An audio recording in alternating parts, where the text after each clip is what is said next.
Los soldados judíos de Hitler. Este es el soldado Werner Goldberg. En el año 1939, un periódico de Berlín lo describió como el soldado alemán ideal. Su imagen se utilizó en una campaña de reclutamiento de la Wehrmacht, el ejército de Hitler. Sirvió en el ejército alemán hasta el año 1940 y fue expulsado a causa de su apellido Goldberg, pues Werner Goldberg, el soldado alemán ideal, era judío. ¿Goldberg? Ese nombre. ¿Tú eres ario? No sé lo que es. Te digo que te levantes. Tú no eres ario. Y yo tendré que preguntarle a mi padre. Lo que sigue a continuación es una extraña historia sobre unos hombres que, a pesar de tener antepasados judíos, fueron reclutados por el mismo ejército nazi que iba a destruir a sus propios parientes. Los nazis los llamaban Misling. Yo no quería ir a la Wehrmacht, pero tuve que ir. Me ponía los tefilín aquí y aquí. Yo me gradué en una yeshiva, una escuela de estudios judíos. Y creo que mi padre o mi madre o alguien de mi familia quería verme vestido con uniforme nazi y una esvástica. La verdad es que yo estaba orgulloso de ser un soldado de sangre parcialmente judía que llegó a ser oficial alemán. Sí, había aspirado a eso. Desde la Edad Media, judíos como Moses Mendelssohn, Heinrich Heine y Albert Einstein habían hecho una contribución significativa a la cultura alemana. Los judíos eran alemanes orgullosos de serlo, que servían en el ejército de manera destacada.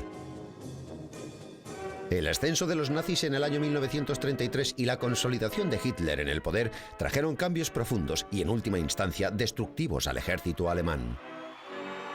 La vida cambió radicalmente para los millones de judíos alemanes y para los parcialmente judíos y sus hijos y parientes. Sobre ellos también practicaron los nazis sus políticas raciales. Las tiendas y comercios judíos fueron boicoteados y muchos fueron obligados a abandonar sus profesiones. La vida se hizo cada vez más difícil para los judíos en Alemania. Los nazis pusieron en práctica las tristemente famosas leyes de Nuremberg del año 1935 que cambiaron los derechos ciudadanos de los judíos. Pero ¿quién era judío según las leyes de Nuremberg del año 1935 y quién podía ser reclutado? Una persona con padre y madre judíos era considerada totalmente judía y no podía entrar en el ejército. Los judíos completos eran expulsados sumariamente. Misling era un término alemán despectivo para referirse a los mestizos. Los Misling sí podían ser reclutados en el ejército. Un medio judío que tenía uno de sus progenitores judíos podía ser reclutado. Las leyes de Nuremberg respondían a dos cosas. Una era la protección de las personas y otra del honor alemán. Las leyes establecían que los judíos no eran alemanes y que por tanto no podían ser ciudadanos alemanes. Sin embargo, los judíos eran súbditos del Estado y tras definir quién no era alemán, tenían que determinar quién era judío, y ahí es donde se enredaron. Los Misling, por supuesto, podían entrar en el ejército. El profesor de historia norteamericano Brian Mark Rigg investigó la cuestión y escribió un libro sobre este asunto. El término Misling se aplicaba a los perros que no eran de pura raza, y era un término terrible. Y cuando los nazis llegaron al poder en 1933, y tras las leyes de Nuremberg de 1935, el término se empezó a aplicar a las personas. Algunos de los hijos de matrimonios mixtos se identificaban con el gobierno nazi, trabajaban para él en todos los sectores y niveles. Algunos permanecieron en el ejército por la seguridad que les proporcionaba. Unos pocos llegaron a ser como el general del ejército del aire Erhard Milch, que fue ayudante del mariscal Hermann Göring. Sabía lo del trabajo esclavo en Auschwitz y lo de los experimentos de Dachau. Era un tipo realmente repugnante, un miembro del partido nazi, pero fue parte de una pequeña minoría de entre esa gente. Muy pocos de los oficiales parcialmente judíos eran como Milch. el comandante Ernest Volk recibió la sorprendente orden de rescatar al sexto rabino de Lubavitch del gueto de Varsovia.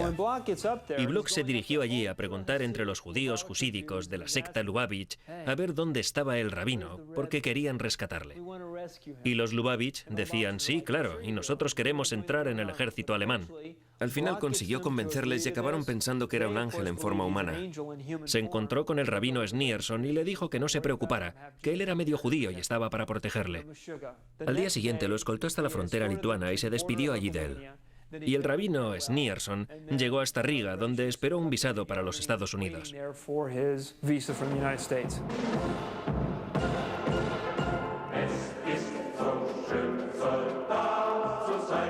No todos los soldados medio judíos eran de alto rango. Algunos eran soldados corrientes que servían en todos los niveles de las Fuerzas Armadas. En el conjunto del ejército podemos estimar que unos 60.000 medio judíos y 90.000 cuarterones sirvieron en las Fuerzas Armadas durante la Segunda Guerra Mundial. Estas personas se encontraban en tierra de nadie en muchos aspectos. Y es verdad que no eran completamente judíos ni iban a perseguirlos, pero tampoco eran arios y no los trataban como ciudadanos alemanes de pleno derecho. Las normas nazis podían acarrear muchas sorpresas odiosas. Imagínense lo que tenía que ser para un muchacho que pensaba que era inmune a los horrores del nazismo descubrir un día que, según los nazis, él mismo era de hecho judío. Werner Goldberg recibió una educación luterana. No descubrió que su padre era judío hasta que el director de la escuela, miembro del partido nazi, entró en su clase y separó a los alumnos judíos de los arios. Fui a casa y le pregunté a mi padre qué era ario y qué no era ario y todo eso. Y él me dijo que sí, que nuestra familia era judía. Y le dije, pero tú no eres judío. Y me dijo, no, yo soy cristiano. Me hice cristiano en 1902.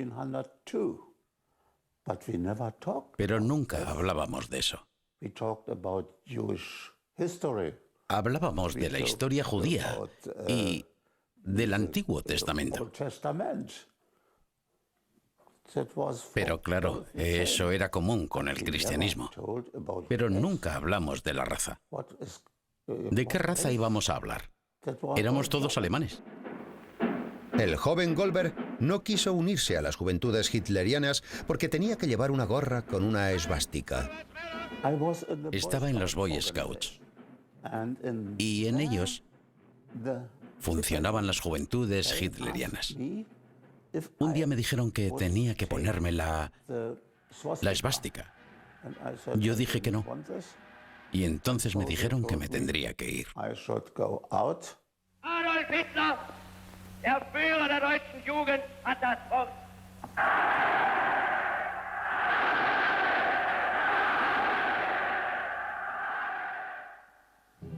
No todos los chicos se sorprendieron que eran judíos. Helmut Kopp sabía que su madre era judía. La madre judía de Kopp murió cuando él era niño.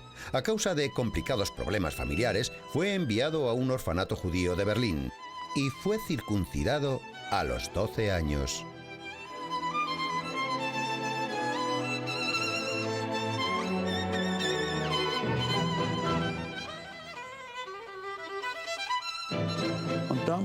Fui a una institución judía ortodoxa. Allí celebrábamos todas las fiestas y todos los utensilios de la cocina era kosher.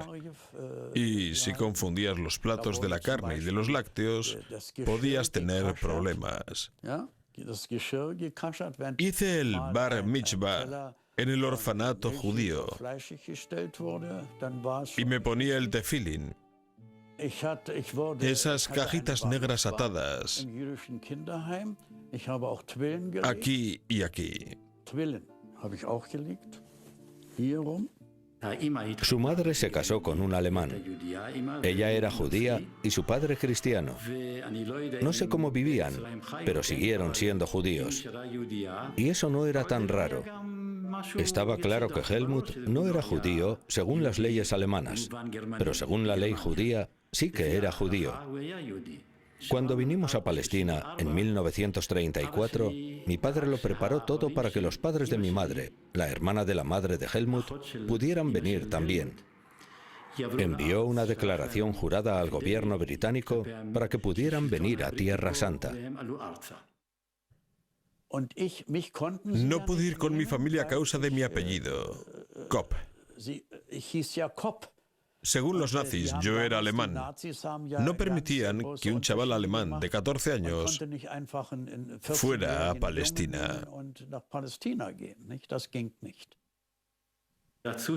Querían que fuera a Palestina, pero como no estaba circuncidado, antes le realizaron la circuncisión.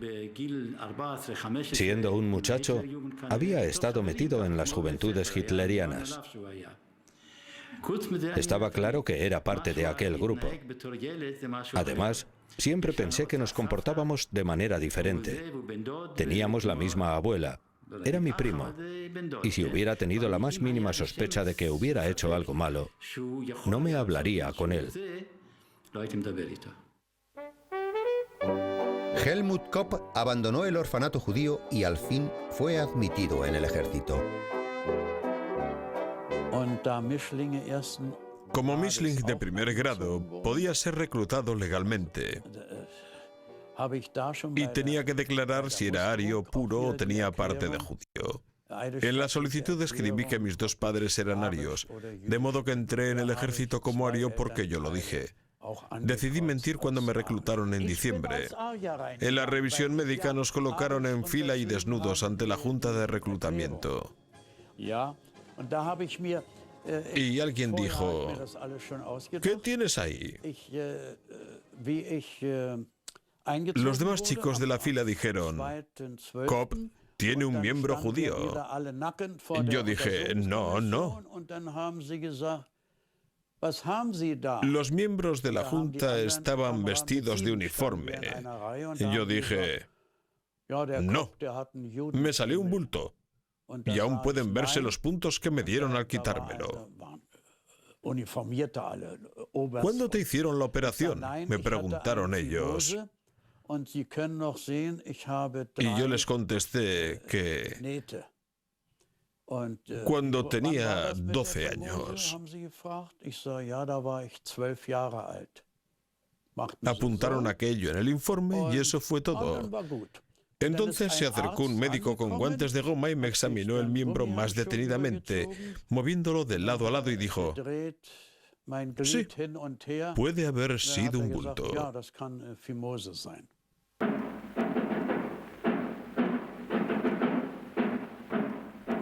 ¿Por qué esas personas no fueron enviadas directamente a los campos? Fue una decisión política. Hitler y los nazis no querían perseguirlos demasiado porque sabían que podían mandar también al ostracismo a otros parientes arios perfectamente integrados en la economía, la empresa, el gobierno y el ejército. Hans-Gerd Falkenberg sabía que su madre era una judía que se había convertido al cristianismo. La familia de mi madre era judía y tenía muchas tensiones con su madre. Y aunque fuera extraño, yo nunca fui con mi abuelo a la sinagoga de Stettin, porque mi madre de algún modo me lo había prohibido. Mi abuela y yo fuimos un día al cementerio judío, donde vi las lápidas con aquellas extrañas inscripciones en hebreo.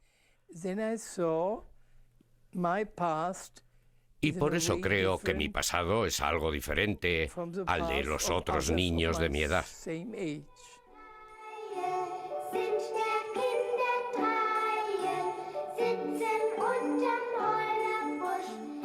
Tenía un extraño profesor de biología cuyo nombre aún recuerdo. Se llamaba Tobías, que decía que los arios eran la raza superior y que los Mischling eran débiles. Yo pensé que tenía que probar lo contrario. Era algo muy simple. Quería demostrar con mi propia capacidad física que todo eso de la superioridad eran tonterías.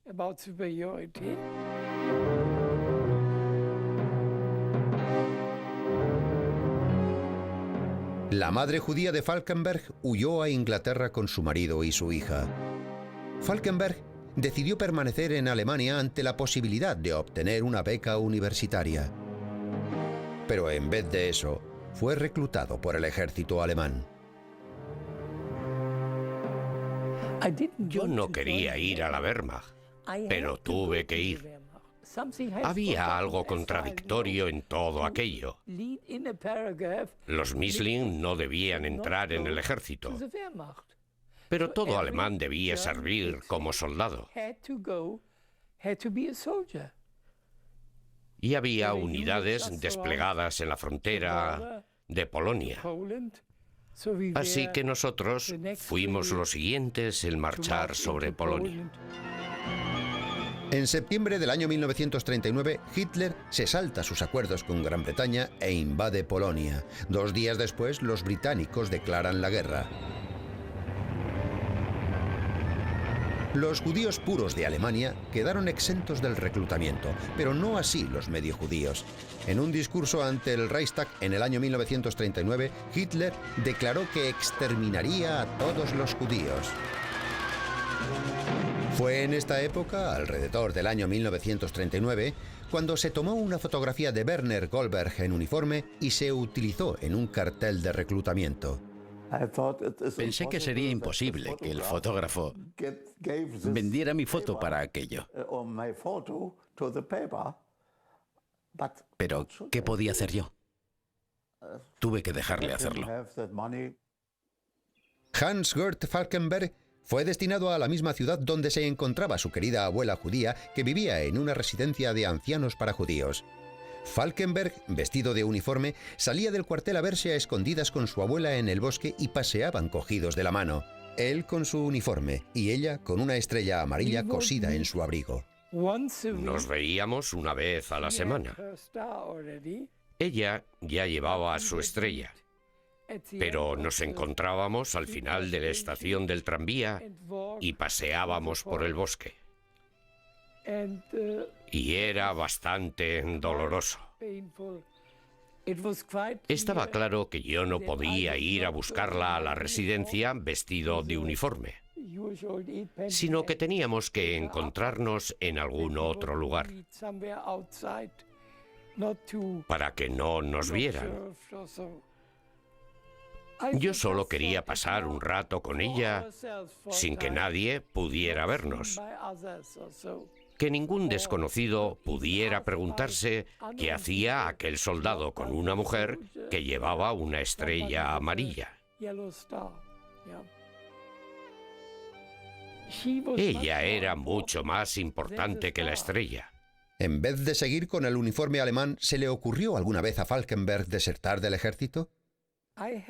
Nunca tuve ninguna relación con organizaciones de oposición o grupos de resistencia. Una vez intenté escapar a Suiza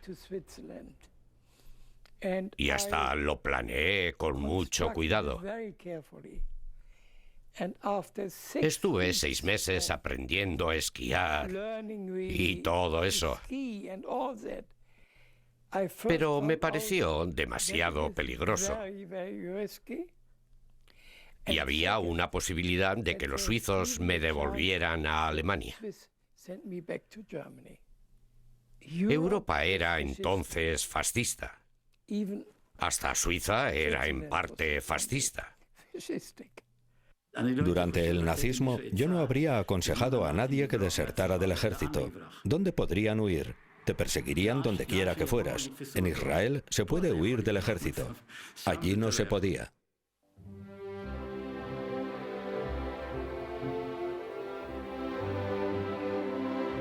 Esta es una fotografía de Arno Spitz tomada junto a su familia en su jardín de Berlín. Llevaba un uniforme de paracaidista y luce 3 cruces de hierro o medallas al valor. Arno Spitz se educó en un ambiente privilegiado.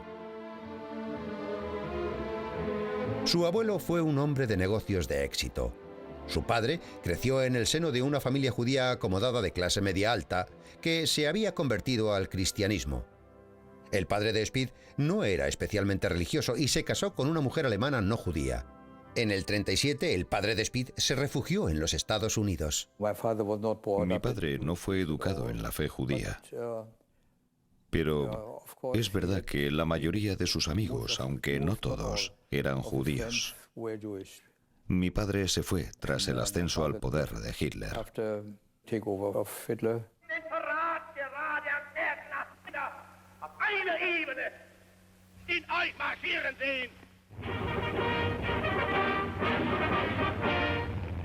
Arno Speed fue enviado junto con su unidad a la línea del frente en Dinamarca. Nunca le preguntaron si era en parte judío.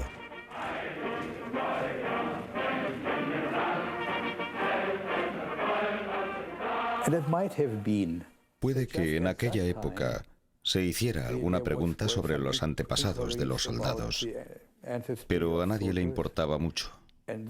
Y a nadie se le ocurrió nunca que yo pudiera tener ascendentes judíos, porque no tenía aspecto de serlo. Mientras sirvió en el ejército, Arno Speed fue condecorado 3 veces con la Cruz de Hierro al Valor.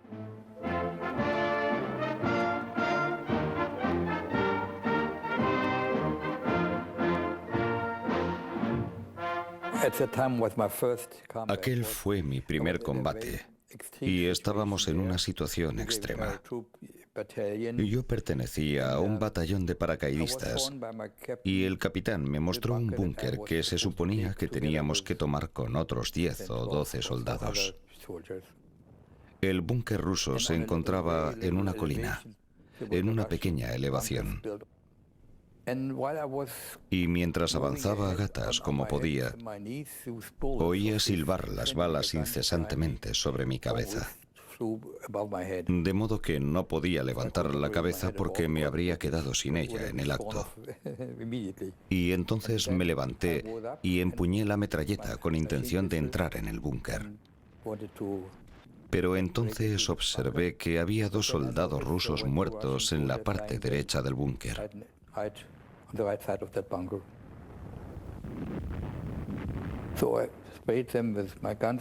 Así que disparé el arma para asegurarme de que estaban muertos. Pero lo estaban, y me alegré. Entré en el búnker, que estaba vacío. Era una especie de anticlímax. Estaba junto a una aldea y no podía haber ningún ruso en los límites de la aldea. Estábamos como a unos 100 metros de los límites. Volvimos al pueblo y al principio de la calle aquel soldado se puso en pie y empezó a disparar con su metralleta por toda la calle. Nosotros respondimos al fuego y al poco rato lo habíamos matado. El comandante del batallón me condecoró con la Cruz de Hierro. Y aquella Cruz de Hierro significó mucho para mí. Probablemente entonces debía haber recordado que era en parte judío, y a menudo se decía que los judíos eran cobardes. Incluso mi madre, que era bastante prosemita, era muy partidaria de los judíos. Incluso ella me dijo una vez que los judíos eran cobardes. Y pensé en ello en aquel momento y me dije, lo recuerdo perfectamente. ¿Ves? Yo no soy un cobarde.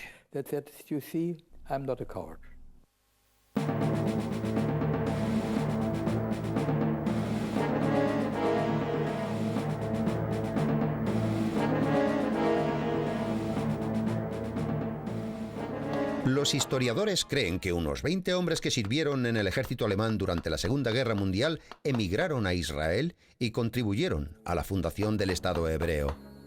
Efraín Gleiser es un judío nacido en Hungría que actualmente vive en Haifa, Israel.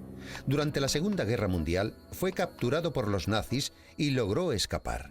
Vivió en el bosque hasta que estuvo a punto de morir de hambre. Y entonces se acercó a una base del ejército alemán a pedir comida diciendo que era ario.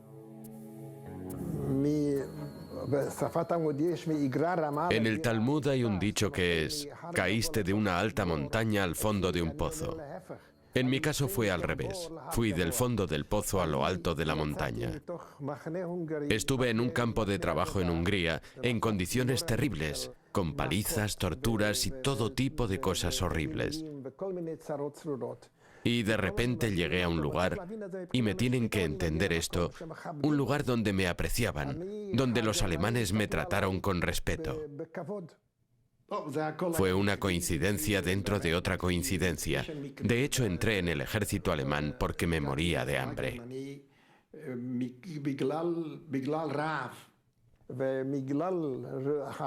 Y como tenía aspecto ario, me las arreglé bastante bien, como un no judío entre los gentiles, y como un individuo que no parecía judío. Y así pude moverme de un lugar a otro alrededor de 2 semanas o así. Eso es todo lo que estuve, 2 semanas, sin ningún tipo de papeles y sin relacionarme, como si viviera debajo de la tierra. Llegó hasta una base de suministros alemana, llamó a la puerta y se topó con un oficial alemán muy amable. Y aún hoy en día es un misterio para mí cómo y por qué este hombre me ayudó en todo tipo de circunstancias peligrosas. Me dijo, tengo una propuesta que hacerle. Tal vez quiera incorporarse a nuestra unidad como traductor del húngaro al alemán, pues necesitamos traductores. Glasser aceptó el ofrecimiento. ¿Por qué unirme? Porque era el único modo de alcanzar la frontera y rendirme a los rusos.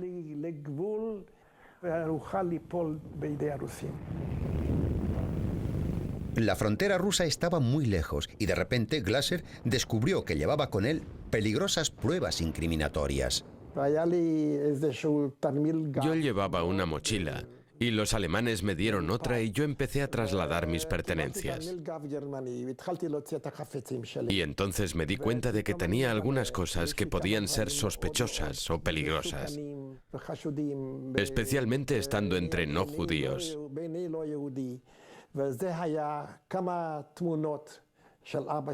Tenía unas pocas fotos de mi padre con barba y con tirabuzones, y de mi madre y de mi familia, y de mis 2 hermanos de visita en Tierra Santa. Nos mandaron fotos con textos hebreos. Y después recordé que tenía algo más. Los húngaros me habían confiscado el tefilín en el campo de trabajo, pero de algún modo pude esconder la bolsa que me trajeron de Tierra Santa.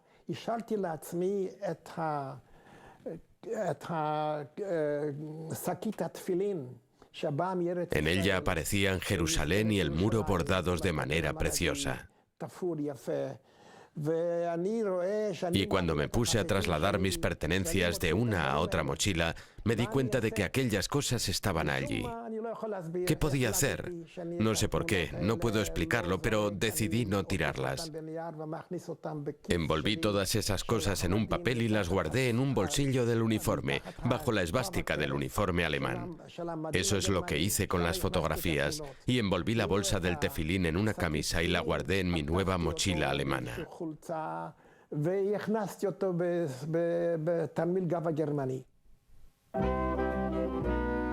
La madrina de Hans-Gert Falkenberg era miembro del partido nazi y aún así quedó muy afectada cuando supo que la abuela judía de Falkenberg había sido deportada a un campo de concentración de Polonia. Y me preguntó, por cierto, ¿qué tal está tu abuela? Y yo le dije, ¿no se ha enterado? No, ¿de qué?, me contestó.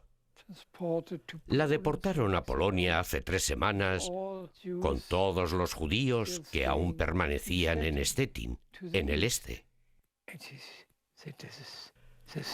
Ella me dijo, pero eso es horrible.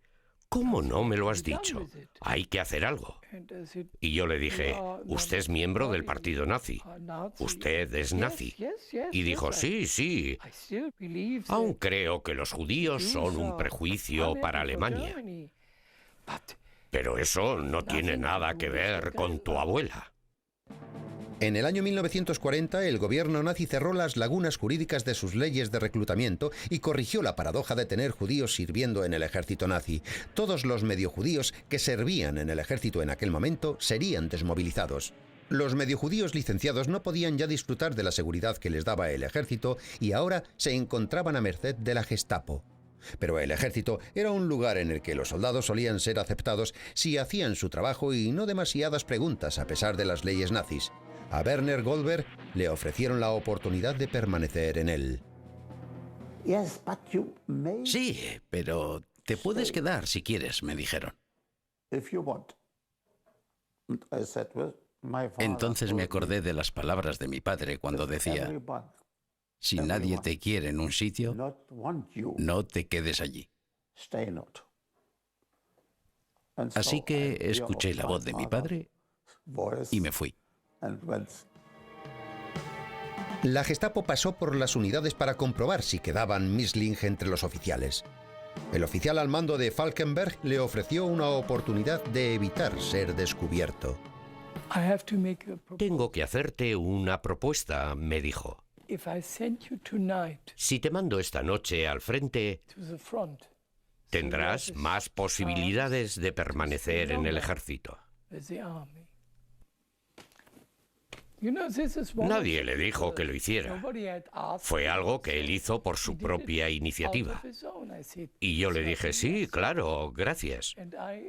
Y aquella misma noche me mandaron a Dinamarca. Eso me hizo ganar un año más como soldado en el ejército alemán.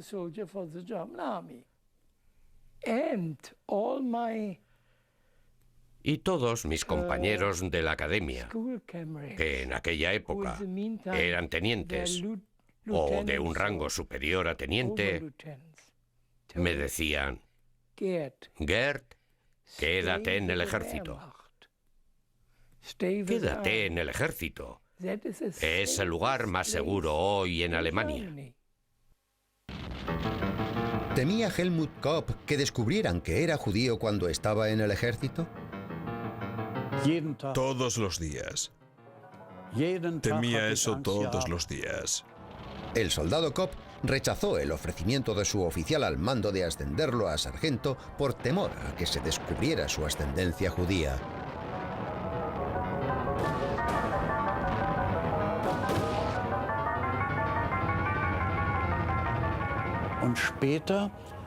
El oficial de mi compañía, que era teniente, se acercó a mí y me dijo: Kopp, tiene todas las calificaciones para ser un oficial de combate.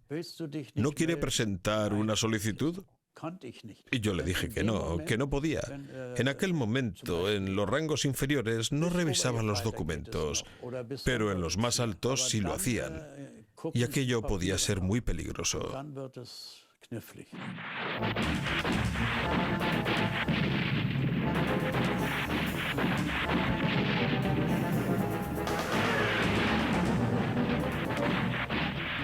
La guerra estaba en su punto álgido, pero para hombres como Kopp, que estaban viviendo una mentira ante las narices de los alemanes, el futuro parecía sombrío. Era conductor de tanques en el peligroso frente ruso.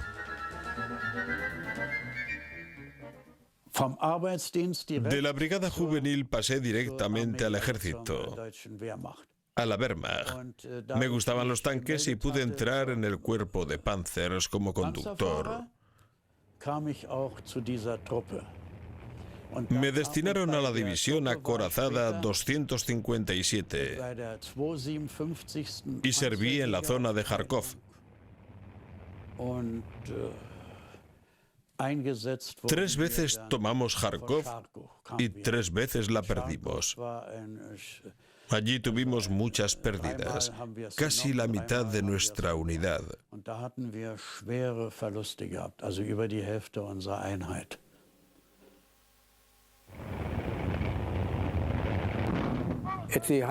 En la escuela de combate de alta montaña de Mittenwald me ascendieron a teniente.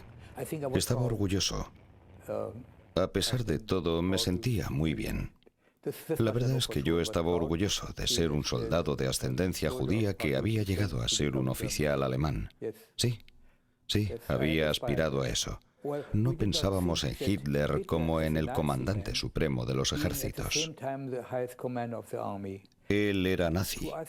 Y para nosotros había una separación clara entre el ejército tradicional alemán y las instituciones políticas.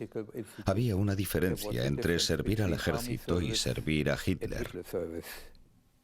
¿Pensaba Kopp que siendo en parte judío su vida estaba en peligro? Sí, yo acepté prestar el servicio para sobrevivir. De lo contrario me habrían fusilado o me habrían mandado a un campo de concentración. Yo en su lugar habría hecho las mismas cosas. Era terrible pensar que pudieran descubrir que era judío. He hablado con muchos alemanes y esto es algo que no entiende mucha gente, incluso en Israel, que en aquellos tiempos la mayoría de los alemanes estaban en el ejército y los que cometieron las atrocidades fueron solo una pequeña parte del pueblo alemán. Y algunos dicen: yo fui un nazi convencido, pero he cambiado de opinión. Y les creo totalmente. Otros dicen: yo nunca fui nazi. Pero si me dicen que fueron nazis convencidos y han cambiado su modo de pensar, les creo.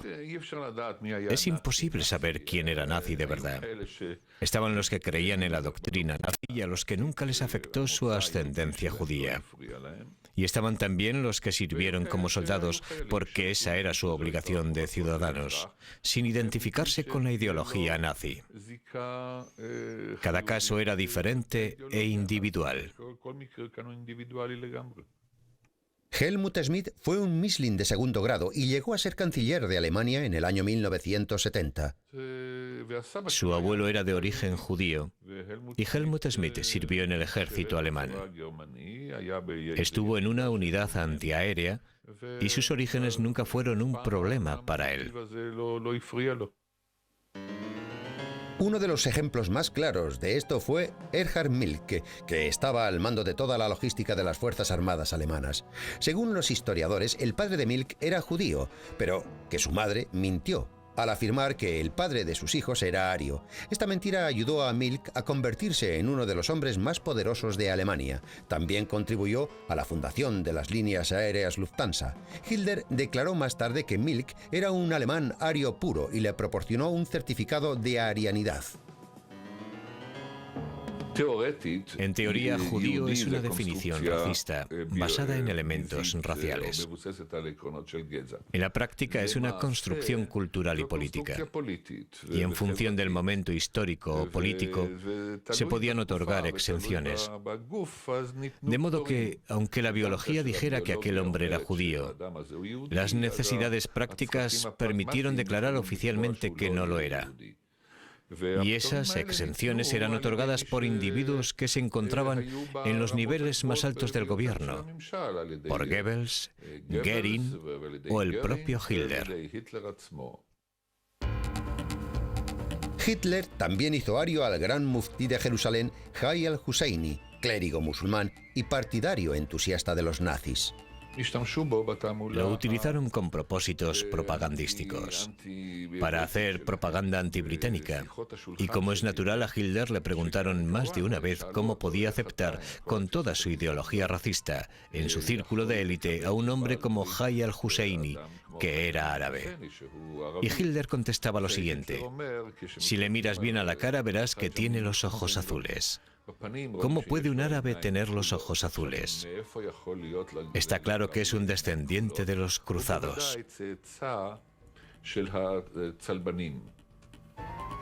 Solamente se concedieron unas 2000 exenciones. La mayoría de los Mischling no recibieron certificados de arianidad y regresaron a sus complicadas vidas civiles. En esa vida, Werner Goldberg tuvo que rescatar a su padre judío hasta 3 veces de la Gestapo.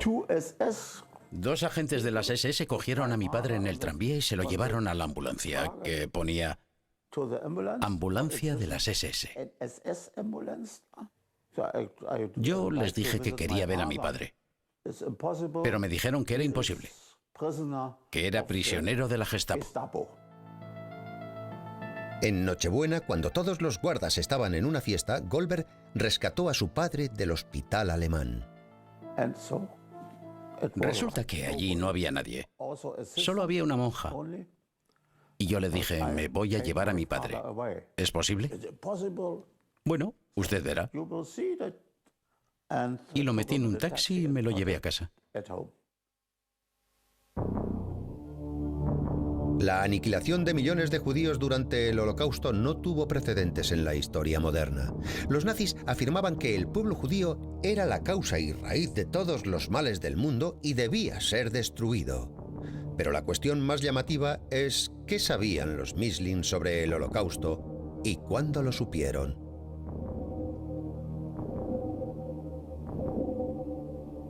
Sobre los campos de concentración, no sé qué podía saber él de los campos. Había rumores que circulaban entre los sargentos de que los judíos estaban siendo deportados a campos de concentración y que allí los exterminaban. Es lo que se decía con la boca pequeña, pero solo se podía hablar de ello entre los amigos íntimos. Yo personalmente, en la época en que estábamos luchando en Lituania, cuando estábamos destinados allí, oía constantemente en la zona de Denneburg ametralladoras que disparaban casi sin parar. Y un día le preguntamos a uno de los que participaba en aquellos disparos, ¿qué es lo que hacen allí? No recuerdo si era un soldado o un agente de la Gestapo. Y nos dijo, estamos matando a criminales de guerra, eso es todo.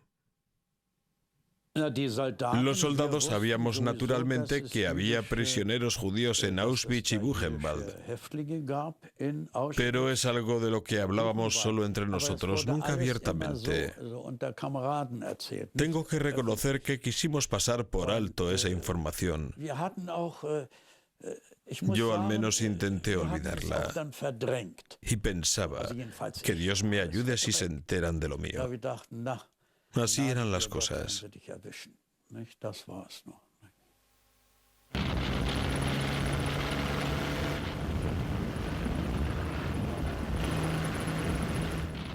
Arno Spitz mantiene que él nunca estuvo en servicio en zonas de población judía.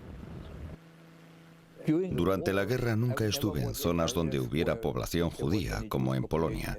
En esa parte de Rusia no. No estuve en Bielorrusia, sino al sur de Leningrado. En esa parte de Rusia, en el distrito de los pantanos, no había judíos. Si yo hubiera oído algo de lo que estaba pasando en los campos de concentración, seguramente habría cambiado mi opinión sobre Alemania y sobre los alemanes en general, y sobre, digamos, la línea de mando.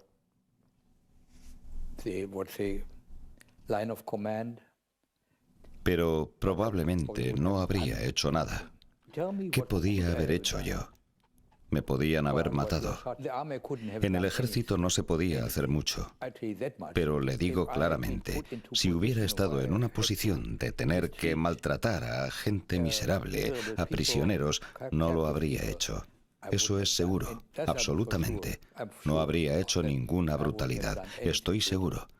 Todavía creo, y lo creo firmemente, que solo una pequeña parte de la población alemana estuvo implicada en aquellos crímenes.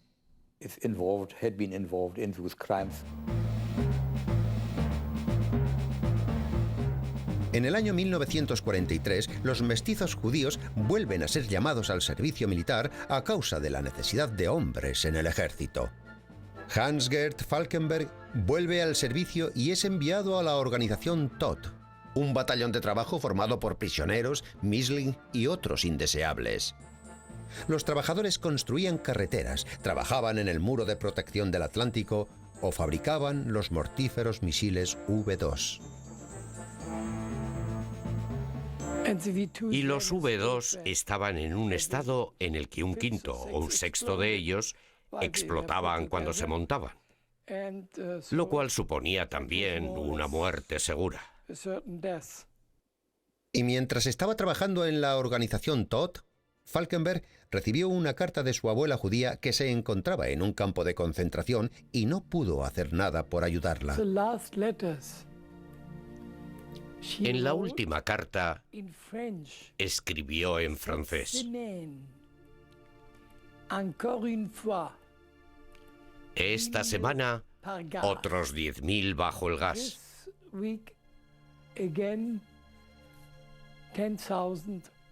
Eso decía en francés.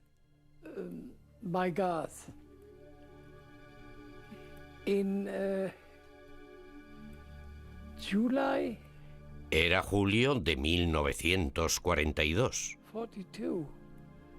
Era algo inconcebible.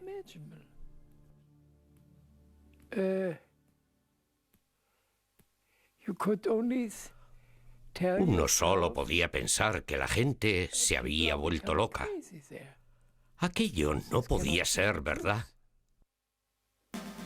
Falkenberg pronto supo que las informaciones de su abuela no eran tan absurdas y que su propia vida estaba también en serio peligro.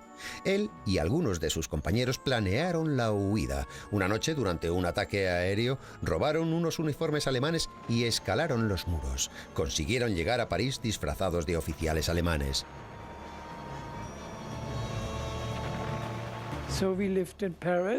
De modo que vivimos en París como oficiales alemanes, en un hotel con todos los privilegios de que gozaban aquellos. Teníamos jabón y alcohol, y yo qué sé qué más. Y allí jugué al tenis, bajo la Torre Eiffel. Estuve en la ópera y en la comedia francesa. Y ese es mi París. Paseos por el Trocadero, asistencia a conciertos, a escuchar la octava sinfonía de Beethoven. Todo como oficial alemán. Así que podían haberme matado los de la resistencia. Era una situación muy extraña. En París, Falkenberg conoció a una chica en el cine. Descubrió que ella trabajaba para el general al mando de los servicios del ejército. La mujer le hizo a Falkenberg los papeles que lo libraban de la organización Todt. Y le dije más o menos quién era. Y que tenía que librarme de aquel uniforme lo antes posible. Volvió al despacho del general a las 12 de la noche.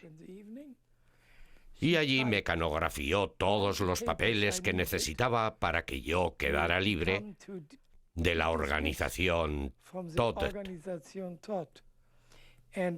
Yo fui a Berlín y a la mañana siguiente me licenciaron.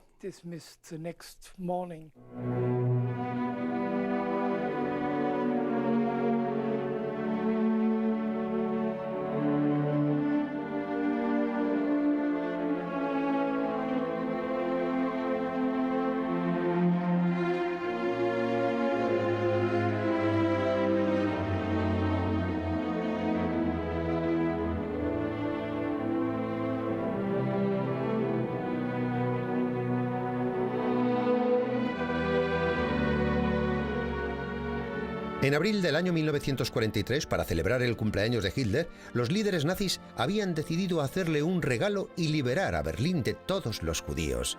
En aquella época, varios miles de judíos casados con no judíos permanecían aún en la ciudad. El padre de Werner Goldberg volvió a ser arrestado y conducido al centro de detención de judíos en la avenida Rosenstrasse. Las familias de los detenidos se concentraban en el parque del otro lado de la calle, a la espera de noticias de sus allegados. Esta se consideró después la primera protesta que se hizo nunca contra el régimen nazi. Una mañana en la que estaba yo allí, me acerqué a un coche abierto de las SS y en el asiento delantero iba un antiguo compañero de mi clase.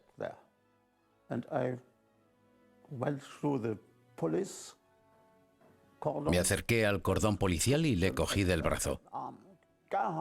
Le dije, Gerhard, gracias a Dios estás aquí.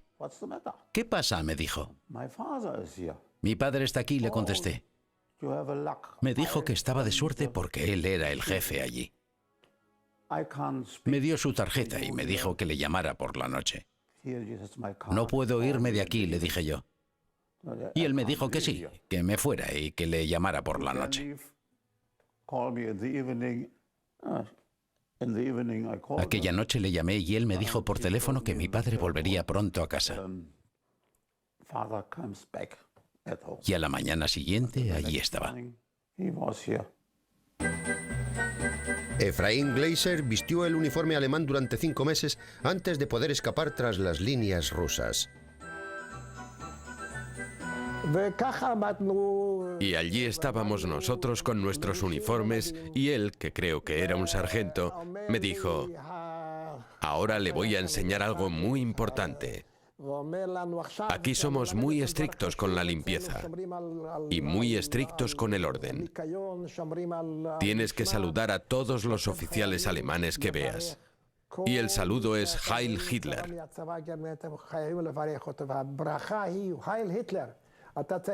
Y debes hacerlo levantando el brazo. Y me dijo: vamos a intentarlo, quiero ver cómo saludas. E hicimos un ensayo con Heil Hitler. Así teníamos que saludar. Y salimos a la calle y vimos a todo tipo de gente que iba de un lado a otro con uniformes alemanes, hasta que llegamos al lugar donde íbamos a estar, donde teníamos nuestras habitaciones.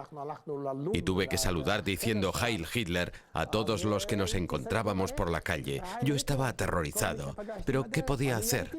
Antes de eso también estaba muerto de miedo. Desde que estuve en el campo, tuve un miedo terrible metido en el cuerpo.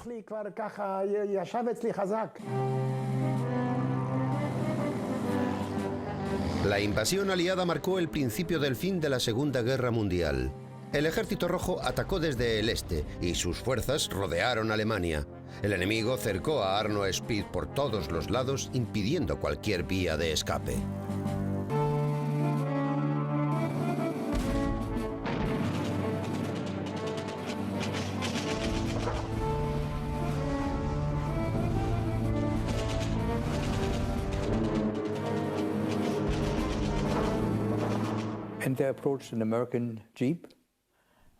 Se acercó un jeep norteamericano y yo salí de la carretera y traté de esconderme, pero los arbustos de la zona no tenían apenas hojas. Así que se detuvieron justo delante de mí y me apuntaron con la ametralladora. El teniente me ordenó que saliera y que le entregara el arma. Me dijo que me sentara tras él en el jeep y el vehículo dio la vuelta. Yo le toqué en el hombro y le dije: ¿qué van a hacer conmigo? Él me dijo que me iban a llevar a un campo de prisioneros. Y yo le contesté que no quería ser prisionero, que amaba mi libertad tanto como él mismo, que mi padre era norteamericano, judío norteamericano. Aquella fue la primera vez que mi ascendencia judía salió a relucir. Le dijo al conductor que se detuviera, porque quería dejarme marchar, pero el conductor no le obedeció. Arno Spieß fue capturado, escapó y volvió a ser apresado. Y un capitán estadounidense me dijo: ¿por qué quiere escapar? Y yo le dije: no quiero ser un prisionero, no podría soportarlo. Soy completamente libre, como mi padre, que es ciudadano de los Estados Unidos. Y él dijo: ¿así? ¿Y cómo así? Y yo le dije: mi padre es judío y abandonó Alemania.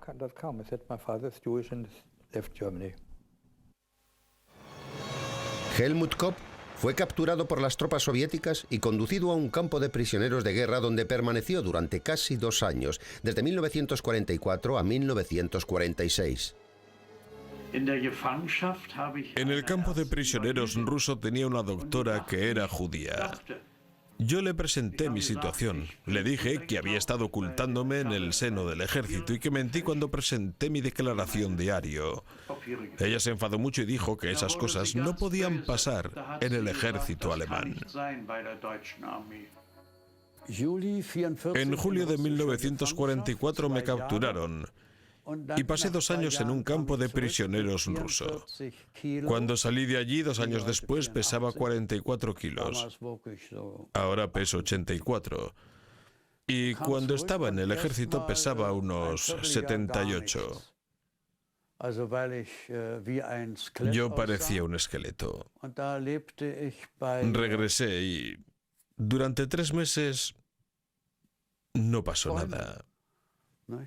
Vivía con amigos. Todos mis amigos eran judíos. Bueno, Misling. Y después me casé. Antes de la guerra tenía una novia que era aria. Entonces no nos permitían casarnos y solo podíamos vernos en secreto.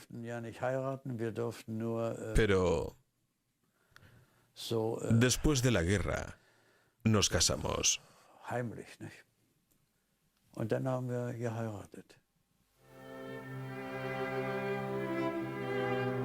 De los 160.000 judíos que vivían en Berlín en el año 1933, solo 1.500, incluidos los Misling, sobrevivieron al final de la guerra.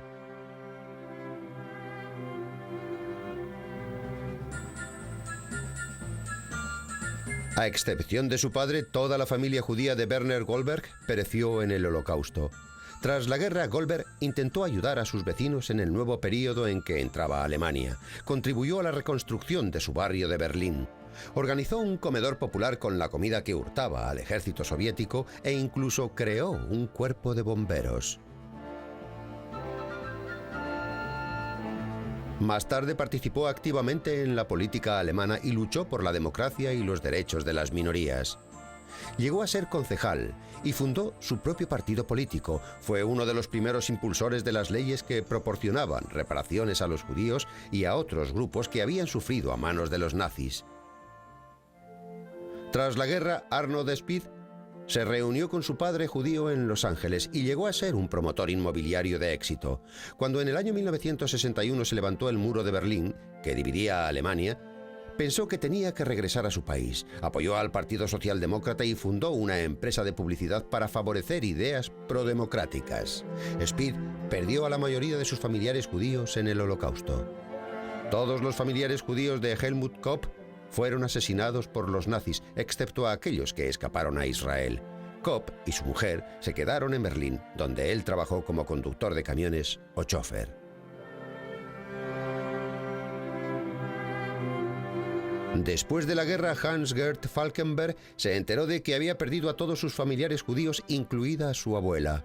Terminó sus estudios y obtuvo una licenciatura. Fundó Input, una fundación dedicada a la defensa de la democracia. Falkenberg fue también productor y una personalidad muy conocida de la televisión alemana. Hasta su muerte en el año 2005, estuvo casado con su tercera esposa, una profesora judía norteamericana. Tuvieron un hijo que celebró el Bar Mitzvah.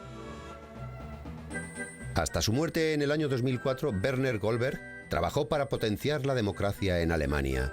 Teniendo en cuenta todo lo que consiguió, tal vez después de todo, sí que fuera el soldado alemán ideal.